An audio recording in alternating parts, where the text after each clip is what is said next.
welcome to the Great Detectives of Old Time Radio. From Boise, Idaho, this is your host, Adam Graham. If you have a comment, send it to me. Box 13 at greatdetectives.net. Follow us on Twitter at Radio Detectives and become one of our friends on Facebook, facebook.com/Radio Detectives. Remember that you can pick up all my books, audiobooks, and ebooks in our store at store.greatdetectives.net. Not mystery novel, Slime Incorporated, as well as 2 ebooks I've written about life lessons that can be learned from great fictional detectives and policemen.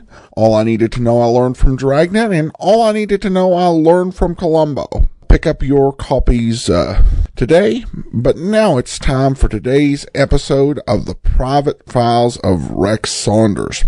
The original air date on this one is July the 11th of 1951, and the title is When Murder Is Along as a Silent Companion.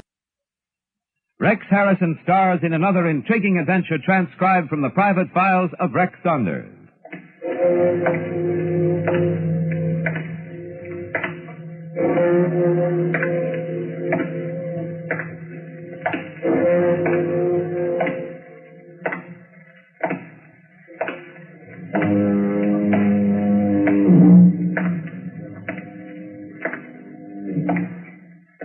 Concerning travel, commonly called a broadening experience, it can also be a leveling one, especially when murder is along as a silent companion.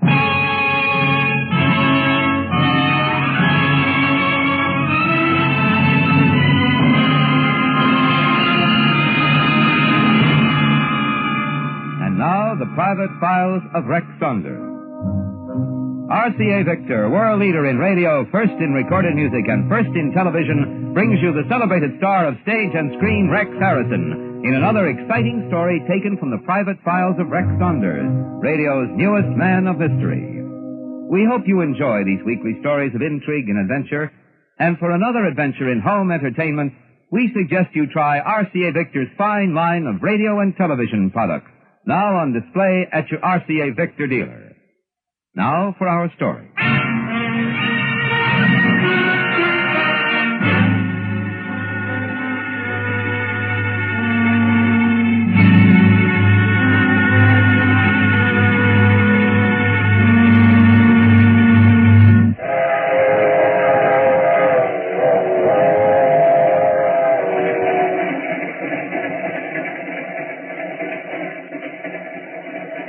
I was resigned to the tedium of a long train trip when my eye caught sight of a bit of promised relief.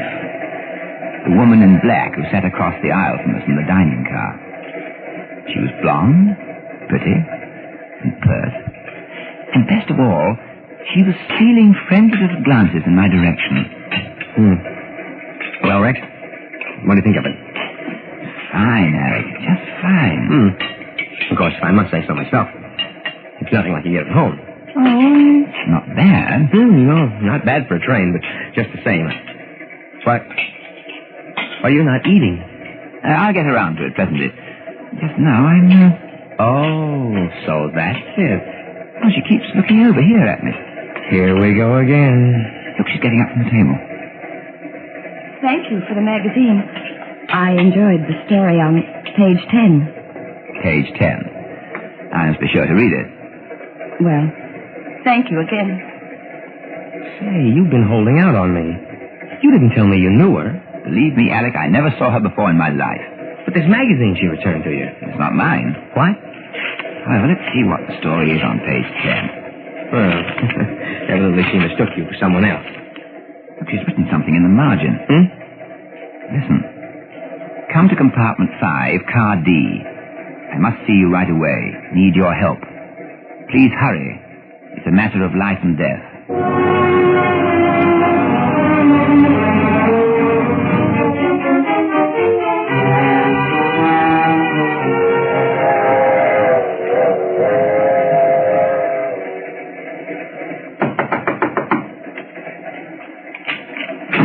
Yes, what it... Well, here I am. Oh, it's you. Come in. Said the spiders would fly. Did he follow you here? Follow me? The man in the blue suit. What man? What blue suit? He had a scar on the left cheek. He was sitting at the table behind me in the dining car. Didn't you see him? Well, frankly, I was much too occupied looking at you. Now, do you mind telling me what all this is about? Oh, put your arms around me. What? Hold me, quickly. It's rather sudden. Not so loud he might hear you. Please, do as I ask. And trust me. Only put your arms around me now. Well, I really didn't expect such a warm welcome as this. Tell him to come in. This is against my better judgment, but you're much too attractive to stand in the way of judgment. Come in. Rex. Alec, it's you. Come in. A matter of life and death, eh? Well, Alec, we weren't expecting you. Your friend was helping me. Yes, it was just part of the job. Well, offhand, I'd say you were rather carried away with your work. See, what's this about, anyway? That message in the magazine. What about that? Well, I was just about to get that from the young lady. By squeezing it out of her? Oh, there's enough of that, Alec. She was expecting a man she's been trying to avoid. That's why she had me embrace her, isn't that right? Yes. Well, who is the man? What's his name? I would rather not talk about it. Probably her husband. No, it wasn't my husband. You have a husband? On that ugly thought, exit Mr. Rex Saunders. No, Alec, not quite yet. Not until I get some inkling of what all this is about. But it's nothing. Now, I'm sorry, but I'm insistent on these matters, Mrs. Dixon. Jean Dixon. Well, at least I've got that much. And, where is Mr. Dixon? He's on this train. Well, she certainly gets around. Maybe we'd better wait here until Mr. Dixon returns. Yes, we'll wait for Mr. Dixon. It won't do you any good. No? Why not? Because my husband is up in the baggage car. The baggage car? Yes. He's there in a coffin.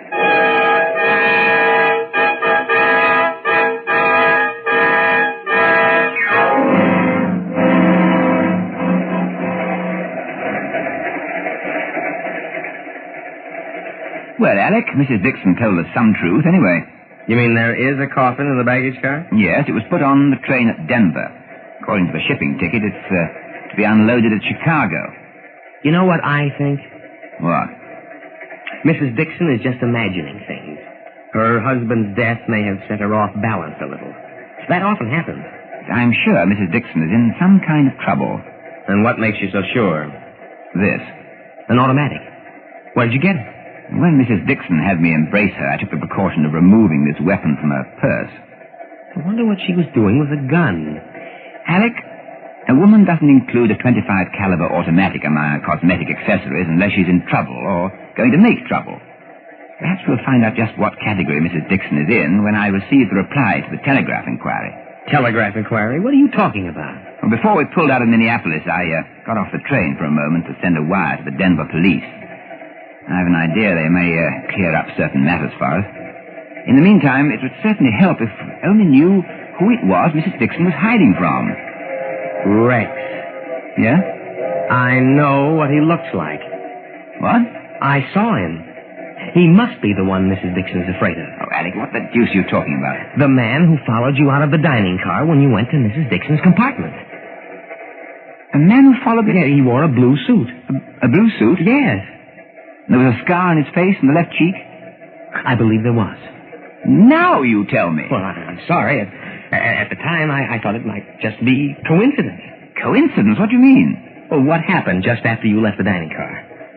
I noticed the man in the blue suit get up from his table and follow you out. I stayed close behind him. I followed him through the train, and for a moment he stopped before the door of Mrs. Dixon's compartment. Then he moved on. Well, I wasn't sure what you were in for, so I knocked on Mrs. Dixon's door. And there you were, holding her in your arms. Yes. Come in. Yes? Oh, thank you. A message for me. Alec, it's from Mrs. Dixon.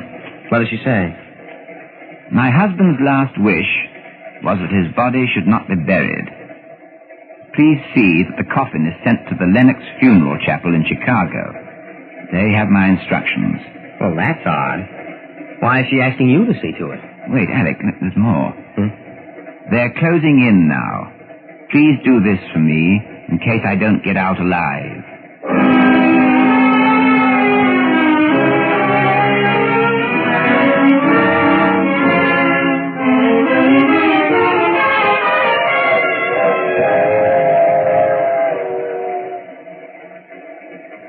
Rex, I don't like the looks of this whole thing. Something's fishy. That Mrs. Dixon sends too many messages for our own good. Well, this time, Alec, I'm getting the whole truth from her. Did it occur to you that we may be walking into some sort of a trap? It has. But fortunately, I'm holding Mrs. Dixon's trump card, her automatic. Oh, here's a compartment. I don't like it, Rex. I don't like it one bit. Mrs. Dixon? Mrs. Dixon? It's Rex Saunders. She doesn't answer. I wonder... Wait. The door's unlocked. Well, this compartment's empty. We just looked through. Alec. What is it? Her luggage. It's gone. It was up there on the rack when I was in here with her. I told you there was something fishy about this. Mrs. Dixon must have gotten off this train when we made that stop a while back at Minneapolis. That's what happened. No, Alec, she was on this train when it pulled out of Minneapolis Station. I checked this compartment to make sure of that. Then where can she be? I have no idea. But I know one thing. The woman and her luggage just don't vanish into thin air. Mrs. Dixon must be on this train someplace, and we're going to find her.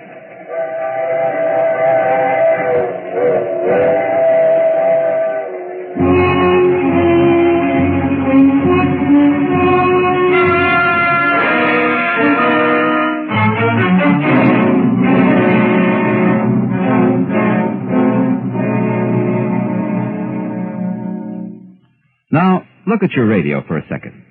Do you realize how easy it is to convert it to a modern, up-to-date radio phonograph? That's right.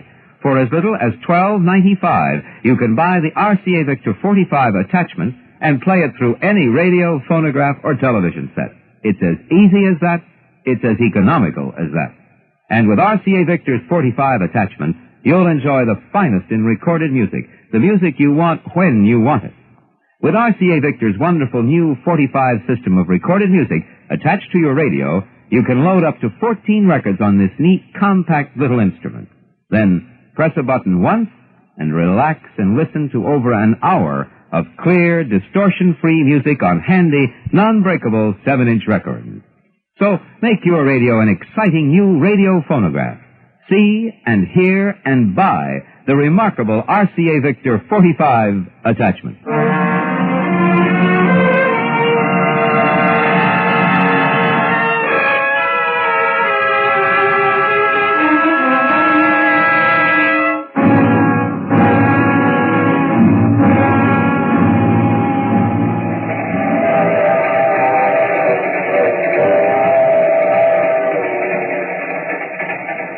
Mrs. Dixon and all evidence of her had disappeared into thin air. Alec and I searched the train from the first to the last car. Not a sign of her. The only tangible traces of Mrs. Dixon were her husband's coffin in the baggage car up ahead and the automatic that I'd lifted from her purse. Alec and I were right back where we started from, the dining car. Rex, you haven't eaten a thing. My mind's not on food, Alec. And I'm very much afraid I won't regain my appetite until this train pulls into Chicago. You mean the wire you expect to receive from the Denver police? Yes. Alec, what is it? Up ahead. That woman going to the door, black satin dress. The same dress. And the same figure. And blonde hair. Come on. Yeah. Oh, if she'd only turn around. Come on, hurry before we lose her. She's going into the next car. There she is. In the next car. She's stopping. If she'd just turn around once so we could be sure that... Oh, luck. A tunnel. What do we do now? Wait till we get out into the light again. But in the meantime, we might lose track of that woman, whoever she is. Well, we'll wait right here. I'm not moving. Rex! Rex! Rex!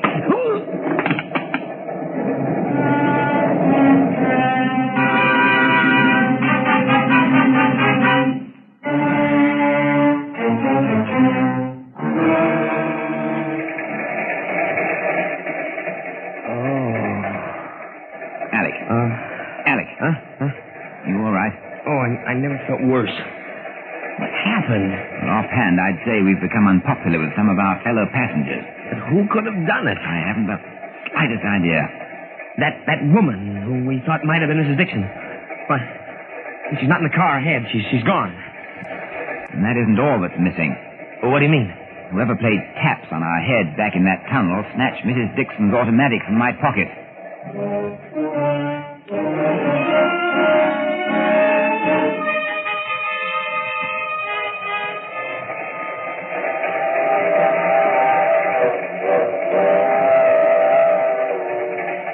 You mean to tell me that we're going back to our compartment and just wait? What else can we do? Well, I don't know, but just waiting. That isn't like you. Well, come to think of it, Alec, Mohammed had a long wait, didn't he? Well, I recall that he finally gave up and went to the mountains. All right, then let's take a tip from Mohammed. We'll go to the mountains. Would you mind unriddling me? Not at all. Speaking of mountains and mysteries, here we are. Why, this was Mrs. Dixon's compartment. Mm-hmm. And just what do you expect to find in there now? Who can tell? It's locked. But that's impossible. These doors only lock from the inside. Yes. Yeah? What do you want? That's the man. Huh? That's him. What's the matter with that guy? My friend has a good memory for faces, especially one like yours with a scar on the left cheek. So? And as for me, I'm sure that you and I have met before. A while back in a tunnel. What do you two characters want? We're looking for Mrs. Jean Dixon. Jean don't want to see anybody. She don't feel good. It's all right, Steve. Rex, that dress she's wearing. Well, what about it? As I said, we're looking for Mrs. Jean Dixon. This was her compartment. It still is. I'm Jean Dixon.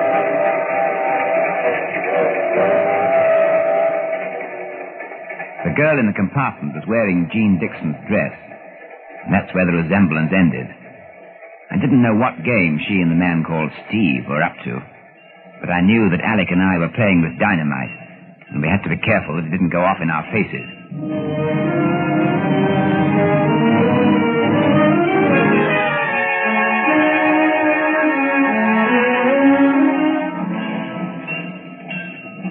I rented a car, right?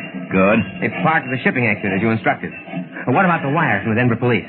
It was waiting for me at the telegraph office. Anything helpful? Mrs. Dixon's husband was a noted person. He was? To the police. Oh. They knew him as Charles Dixon, alias Chuck Dixon. He was arrested here in Chicago 10 years ago for a bank robbery. Wow. $25,000 worth. Dixon was released from prison 6 months ago. He left Chicago. And then he and his wife, Jean, turned up again in Denver. Dixon was killed last week in an auto accident. If it was an accident. Well, that isn't much help to us. We know Dixon's dead. You yourself saw his coffin on the train, and there it is now, down there on the unloading platform. It's the circumstances surrounding Dixon's death that interest me, Alec. But you said it was an accident. Well, that's the way the Denver police have it listed. However, they had an idea that it was murder, but they couldn't prove anything. And you think Mrs. Dixon was murdered, too? I think so. But we found no trace of it. No corpse. It would be an easy matter to dispose of a corpse aboard a moving train. No, on the contrary. I'd imagine the train would be about the worst place to hide a body. Now, you don't follow me, Alec. I think Mrs. Dixon's body and her luggage was thrown off that train. But what about that woman who's posing as Jean Dixon and that fellow with her? They must be the murderers. Undoubtedly, from the way things look. And you're allowing those two to run around loose? Well, there's nothing I can do about that just yet. Without exact proof of Mrs. Dixon's death, there's no charge I can bring up against them. Besides, Alec, I'm sure they'll be on hand when the time comes to pick them up. How do you know that? That coffin down there containing the mortal remains of Chuck Dixon. Those two have been down there on the platform near it ever since it was taken off the train. By the way, I found out that the coffin it was picked up by a hearse from the Lennox Funeral Chapel. The Lennox Funeral Chapel. That was the place Mrs. Dixon mentioned in her last message to you. Yes. I wonder what it all means. Alec, wait a minute. Down there on the platform. Oh, the woman's walking away from the coffin. Yeah, she's coming this way. Quick, get behind these shipping boxes. I wonder what she's up to. That's up to you to find out. I follow her? Yes. In the meantime, I'll keep an eye on her partner. Let me know where she goes, and don't let her out of sight for a moment. All right. Just let me have the keys of the car. Here you are. It's a black Nash sedan. Oh, one more thing. Yes? If I'm not here when you get back, I'll probably be parked outside the Lennox funeral chapel. From here on, I'm keeping close tabs on that coffin.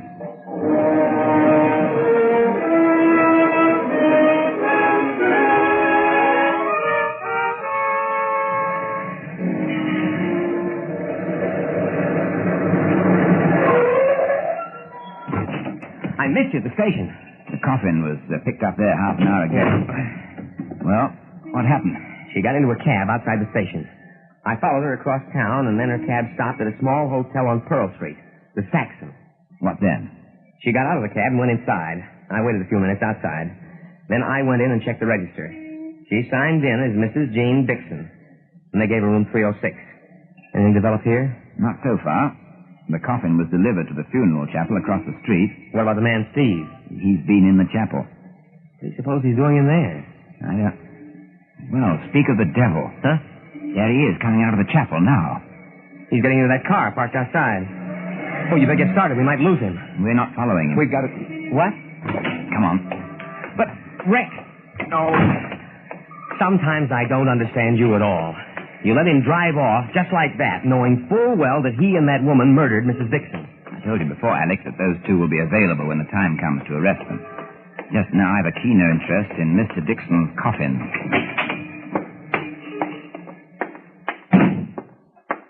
It's this room, Alec. Come on. Yeah. And now that we're here, what do we do? Have a look inside this coffin. Yeah. Look. That man in there. He's breathing. Get back. Oh. Get back, you two.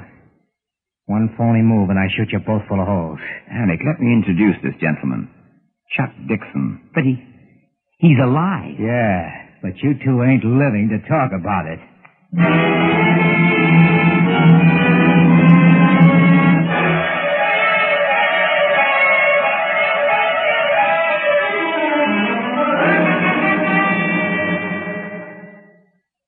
Just a minute is all the time it takes to recognize the peak of perfection. 60 seconds of listening to the unbelievably fine RCA Victor 9X571, and you'll realize performance you never thought possible in a table model radio. The RCA Victor 9X571 brings you tone you could never get before from a table model radio. An enormous new 8-inch speaker is mainly the answer, the reason for deep, rich tone usually found only in consoles.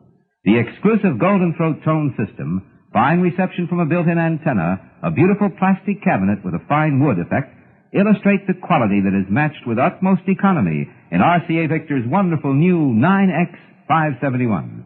See it for yourself. You'll know it's true that RCA Victor's 9X571 brings you everything you could ever want in a table model radio at an incredibly low price.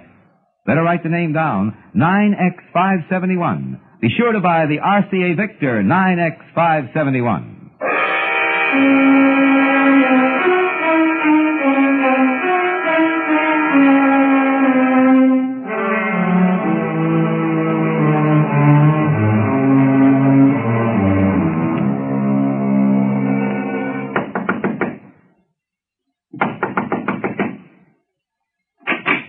I got the money, Gene. It's all... Hello, Chuck. Sally. What are you doing here? Come on in before I blow your stupid brains out right where you're standing. Where's Gene? How'd you get here? What'd you do with Gene? You got the money in that bag, haven't you? Where's Gene? You and that sneaky wife of yours were going to pull a fast one on Steve and me. Playing dead so you could come back and dig up the money for yourselves. Playing Steve and me for a couple of stupid suckers. Well, we waited 10 years for that money. 10 long years for you to lead us to that bank money. And now we've got it. We got it all for ourselves, too.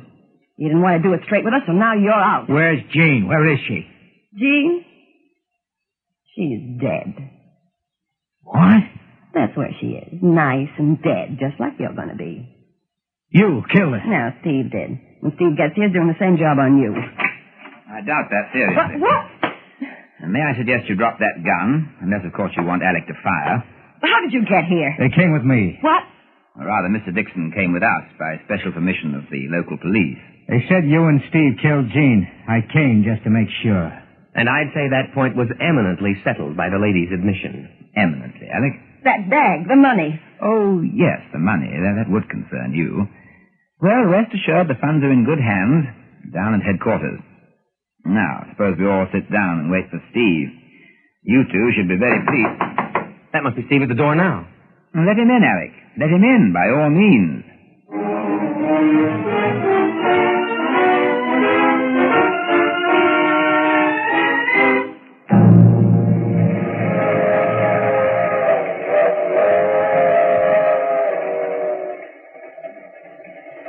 Well, that's over. Now for a quiet dinner and a peaceful trip the rest of the way home. Rex, Yeah? there's still some things I don't understand. According to the Denver police, Chuck Dixon was killed in that auto crash. And he wasn't killed at all. Well, Chuck and his wife Jean had a neat plan to recover the money Chuck and Steve had stolen in the bank robbery 10 years ago. Chuck had hidden the money before he was picked up by the police, but Chuck wanted it for himself and Jean, so when he was released from prison, he and Jean went to Denver. He thought that if his former partners learned of his death, they'd give up the idea of ever finding the stolen funds. But they didn't give up. No, not at all. They followed Chuck to Denver, and when the police found the body in the car crash, Steve and Sally had an idea that it was one of Chuck's tricks to put them off the trail. But whose body was in that car? Oh, it was a derelict Chuck had picked up. The body was smashed beyond recognition. You know, that was the fright of my life when we found Chuck Dixon alive in his own coffin. I never expected that I'd see... Rex, you're not even listening to me. What did you say, Alec? I said you weren't listening. Oh, forgive me. I was looking at her. Her? That attractive brunette over there across the aisle from me. You know, Alec, I'm sure she's been trying to gain my attention. I knew it. I just knew it was too good to last. We'll probably never get home now.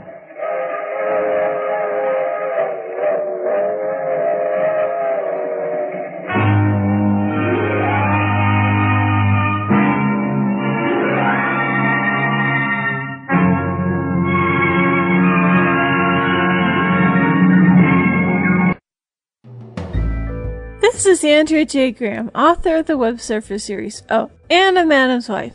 You're listening to the Great Detectives of Old Time Radio.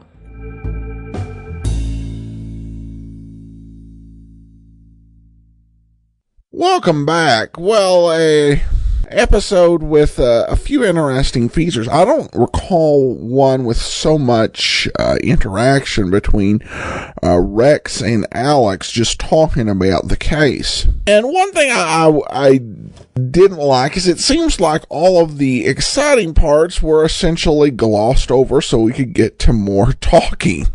So this is a bit of an odd approach. And perhaps I should have noticed this sooner, but it seems like all of Rex Saunders' cases began with a woman coming to him asking for help. And he's just out and about.